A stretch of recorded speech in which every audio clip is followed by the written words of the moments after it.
This is the Dodgers Postcast, your instant game reaction for the Los Angeles Dodgers, part of the Locked On Podcast Network. Your team every day. What is up? Hello and welcome to the Locked On Dodgers Postcast on the Locked On Dodgers YouTube channel, the place to hang out when every game is done. I am Pete Fox, covering sports in LA dating back to 2007 for ESPN LA and NBC Sports Radio. Tonight's episode of the Locked On Dodgers Postcast, off a very important and improbable win, is brought to you by Gametime. Download the Gametime app, create an account, use the code LOCKEDONMLB, and you'll get $20 off your first purchase. By the way, if you don't know, Gametime is where you buy tickets and get fantastic deals on those tickets. Well, I got to be honest. I'm with Virtual. It's exciting. That is a fire me the F up, Pete. Let's go. Let's go. That's a big win. That is huge win, as Virtual says. But I didn't see it going that way. I am sorry. I still feel like this was a loss. They figured out a way. They gutted it out. And maybe that's what they need to kind of see that they have the ability to grind through tough games when the bullpen is wetting the bed. But when Blake Snell, the gas can himself, had the ball in his hands with the bases loaded, I was like, game effing over. But no, he figured out a way. He has listen to this. I saw this number. I was like, I'm surprised it's not worse. Since September 6th, Blake Snell's ERA is 15 plus. He has an 0-5 record and an S-load of walks. It was like 8 or something. I mean, crazy. Somehow he induced a pop-up. So, amen, brother. Amen. The Almighty. You made it through the rapture, and the Almighty was shining down on you today. Time to reveal where the game was won or lost. It's the turning point. Tommy freaking Edman. How much do we love Tommy Tanks? Just a grinder. And he does seem to come up big in bigger moments.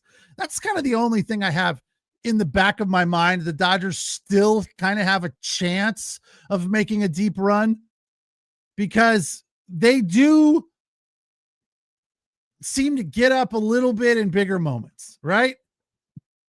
But I still look at the bullpen is just cooked. I'm sorry. The bullpen is cooked. Here's the question I have. Why do Dodger relievers give hitters way too many pitches to hit? Why not pitch around Carroll there? Well, I don't even know what inning that was. Was that the 8th? When they came back to tie it? Yeah, it was the 8th. Why not pitch around Carroll? Put Carroll on. I'm not saying intentionally, but pitch around him. Do not give him anything fastball middle in. That wasn't even in. It was middle. He just threw him a sucker pitch. Here you go. Have fun with this. He's the best hitter on the team, and it's not even close. Why give him anything to hit? And Carroll thrives in big moments. Middle fastball. Hammers it down the line to score 1. That made it 4-2. Then Marino reaches on an infield single. That was just brutal. That's when they pulled who was pitching there? Dreyer. No.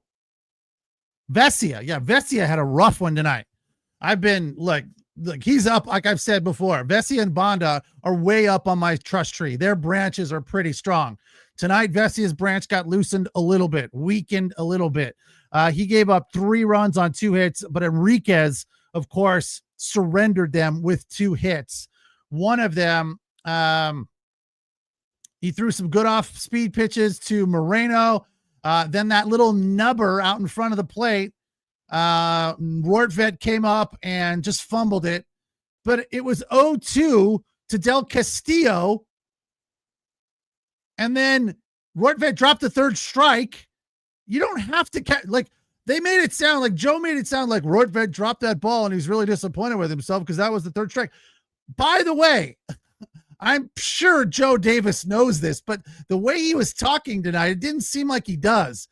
You do not have to catch the ball on a called third strike. That ball was inside of the box completely. It was not on the black. That was a strike. I don't care if Rortvedt catches it or not. That's a strike. And then Enriquez throws one to Del Castillo after what should have been strike 3. He throws him like a pretty easy pitch to hit a fly ball on. Again, you're giving them too many pitches to hit. It doesn't make any sense to me.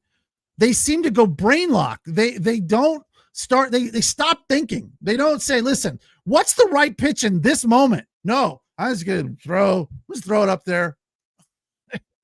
Maybe it's not them. Maybe it's whoever's calling these pitches, because the catcher's getting it from somewhere because he's got the earpiece in. He gets it from somewhere and relays it to the pitcher.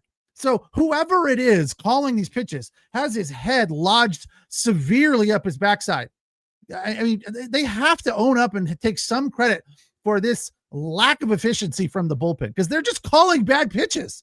Enriquez is still throwing 100 miles an hour, but he's throwing him over the plate in the wrong spot. When you're up 0-2, you don't give the guy anything to hit. These are basic baseball concepts. I'm not telling you anything here that's earth-shattering. Just basic baseball. So frustrating. And I know we won. It's great. Yay, we won. Woo! Awesome. Magic number down to 1. OJ says Bonda is more reliable than most of the bullpen besides Alex. Yeah, they didn't even use him tonight. They just kept going around him. But look, all in all, the bullpen, yeah, they blew the lead, but they got it done when they needed to, even with the gas can Trinan being mixed in there. Dreyer walked 2. That's not good, and he's been very reliable. But I think the highlight, the most important, exciting aspect of this game was, aside from 3 hits from Tommy Edman, was Roki freaking Sasaki. Who's with me on Roki Sasaki being absolutely right now tailor-made for the bullpen? I saw this last year from Michael Kopech, and I was just all over putting Michael Kopech in the game, meaning loved it every time the guy came in, didn't think they used him enough in the closer role, felt like he was an absolute slam the door in your face kind of guy. I mean, he was a nail in the coffin kind of pitcher most of the time last year, and he thrives in that intensity, that high leverage situation, right? And they didn't use him in that position a lot. They brought him sometimes in the 7th. It was all based on matchups, and I get that to a certain extent. But Michael Kopech, who's still trying to find it, and I don't think he will in the next 4 games, or 5, whatever it is. He's just a little too wild right now. But if you could throw more strikes than balls, the wildness is okay. Just ask Nutrafol. That's okay, but he's just too wild. He walks way too many guys and doesn't seem to have a concept of the strike zone right now.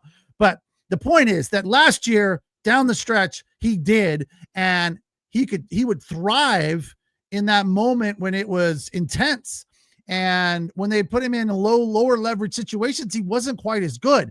It feels to me like the look of Roki Sasaki, and that felt like a high leverage situation specifically to him, because he's not a reliever. He's a starter. So this is an important game. He comes in and just is throwing gas. Joe Davis called one of his pitches what was that? Because it was a fastball, technically speaking, but it rode in on the hands, kind of like a slider would,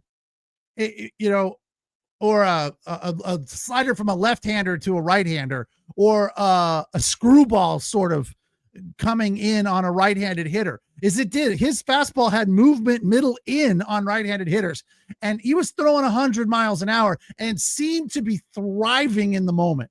So for me, I mean, look, it's obvious that Roki Sasaki being healthy is going to the bullpen, but the fact of the matter is that now he's already way up on the trust tree. They believe in him heavily after tonight. There's no reason not to. He came in there and just dominated. He was not the least bit shaky. He grabbed the ball, got 2 Ks, 13 pitches. Good night. I'm going back into the dugout. It was fantastic to see, and confidence building for us as fans, for the rest of the team, and hopefully for the entire bullpen, right? That they feel like there's at least one guy they can lean on there, 2 or 3 if you throw in Vesia and Bonda, and then Kershaw comes in. It was a little shaky, a tiny bit shaky. Balls were hit hard, but he threw 15 pitches and got out of it. Also, loved seeing that. So, yes, there was some moments in the bullpen we were just like wringing our hands going, give me a break. And then in the 10th, not scoring the runner from second base. As I've said over and over and over, when you're the road team, you can't afford to leave that guy on the base pass. You've got to get that run. And they didn't, and somehow figured out how to win the game. So feather in their cap, way to go. Shouts out to everybody, really, except for maybe Vesia, but he knows. Like Vesia still up on the trust tree, in my opinion. So I'm not going to come down on him too hard. He's beating himself up enough right now. It's the Locked On Dodgers postcast on the Locked On Dodgers YouTube channel. A 5-4 11 inning win for the Dodgers over the Diamondbacks in Arizona. And by the way, a win for the Diamondbacks would have meant a playoff berth. So this was important to them. 89-69 on the Dodgers now. Well, we'll take the break and come back and do player of the game. I am Pete Fox, and don't forget to check out Travis Rogers Monday through Friday, the Locked On Daily Dodgers podcast, an in-depth look at what's going on with the Dodgers. Today's episode of the Dodgers Postcast is brought to you by Gametime. There's nothing like catching a baseball game live, especially when your team wins. The energy, the crowd, the chance to see your team in person, but actually getting tickets, that can be the tough part. Queues, login screens, surprise last-minute fees. It all takes the fun out of it. That's why I use Gametime. The other reason I use Gametime is it's always the best deal you're going to find, especially if you're willing to wait till about an hour before the game. You'll save even more money. And Gametime has a money-back guarantee if it is not the lowest price out there. Is that right? Am I saying that right? Gametime is fast, easy, and backed by the Gametime guarantee. Oh, you'll also get 100% authentic tickets. Well, trust me, the prices are always the lowest you're going to find, no doubt. They're delivered on time and at the best prices. Fees are included. So the price you see is the price you pay. And I'm tired of biting the inside of my mouth. I've done it 3 freaking times tonight. Jesus, calm down. Anyway, the other great thing about Gametime is they have views from the seat. So you can see actually where you're going to see the stage, home plate, the 50-yard line, the nets, the goals, whatever game you're going to, you can see what you're going to see from views from the seats. So download the Gametime app, create an account, use the code LOCKEDONMLB for $20 off your first purchase. Terms apply. Again, the promo code LOCKEDONMLB for $20 off. Swipe, tap, ticket, go. Download Gametime today. Tonight's episode of the Locked On Dodgers Postcast is also brought to you by FanDuel. The NFL season is here, and FanDuel is making sure you are ready for every kickoff with a can't-miss offer. Right now, new customers can bet $5, and if that bet is a winner, you'll get $300 in bonus bets to use across the app. So you can be a little frivolous, have some fun, bet on some stuff that is, kind of wild and crazy. But if it hits, it pays big. That's awesome. So go ahead, download the app. If you're ready, do it now. Download the FanDuel app by visiting FanDuel.com to get started. That's FanDuel.com to place your first $5 bet. If it's a winner, you'll get $300 in bonus bets. Again, FanDuel.com. All right, Dodgers with a 5-4 win, not a comeback win because they were up 4-1. Andy Pajes goes deep. Nice piece of hitting there. Got his arms extended and drove one deep to left center field. His 26. It was a 1-0 cutter, a little away, and he took care of business there. That's the kind of Andy Pajes we need to see more regularly right now. As far as the starting pitching, Blake Snell was, again, fantastic. Again, it's like an afterthought in these games, right? When the Dodgers get good starters or good starting appearances and then build a lead, that's like a different game, right? It's a completely different game. And that's what happened tonight. That's what happened last night. But last night they lost. Tonight they figured out a way. But Snell did what the starters have been doing. Come out, dominate, stingy as hell, and then turn it over to the bullpen and pray. Sasaki did just fine. Vesia, not so much. But Snell went 6, allowed just 1 run, came in the first on a sac fly, 5 hits to go with 5 Ks, 95 pitches, his ERA at 2.35. So another solid start from Snell. The starters keep continuing to do their job, which is exactly what we need. And we feel pretty strongly that this playoff starting rotation will be Yamamoto, Snell, and Glasnow, more than likely. But probably Yamamoto and Snell, and then you'll keep Glasnow ready for that third game. But hopefully you can maybe use him in the bullpen. I don't know. I guess they wouldn't do that because in the event they lose the second game, they would absolutely need him for the third game. So that's your starting 3 right now, giving us Sasaki in the bullpen, which was good today. And hopefully that continues. I feel like he is tailor-made for it. And Clayton Kershaw, who's just an absolute stud and pitching so well right now that the fact that he could go out there and do what he did tonight is exactly what you want from Clayton Kershaw. Come in with confidence. Unlike this bullpen right now, which is extremely just shaky as hell and has no confidence. They're like the Detroit Tigers. I almost said Lions, who have blown a 11-game lead. Did you hear this story? I don't pay a lot of attention to the Tigers, but they were 11 games up in the Central on September 4th. They're now behind the Guardians. So for you Dodger fans that are extremely negative and frustrated, look, it could be worse, but they are absolutely cooked. The Dodgers, it feels like that some nights. It felt like that last night. They do what they did tonight. We maybe lessen our feelings about how cooked they are. Let's hope that there is some confidence there based on the fact that they're still in first place. They're 1 game away from clinching the division and our World Series champs. This is the Locked On Player of the Game. Easy one here. Honorable mention, of course, to Blake Snell, who went 6, giving up just 1 run on 5 hits. But Tommy Edman, 3 for 5, including the game-winning RBI in the 11th inning. A much, much needed hit with 2 outs and 2 strikes, nonetheless. Singles up the middle, just over the shortstop's glove, and it was just a big sigh of relief from all of us. So thank you, Tommy Edman. 5 for the final in 11 innings, win number 89 for the Dodgers, shrinking that magic number to just 1 after the Padres lose today. So right back at it tomorrow. They finish this series. It's a 12:40 start tomorrow. Yamamoto will take on Zach Gallen, and we'll be here to break it down when it is over on the Locked On Dodgers YouTube channel. Thanks for watching.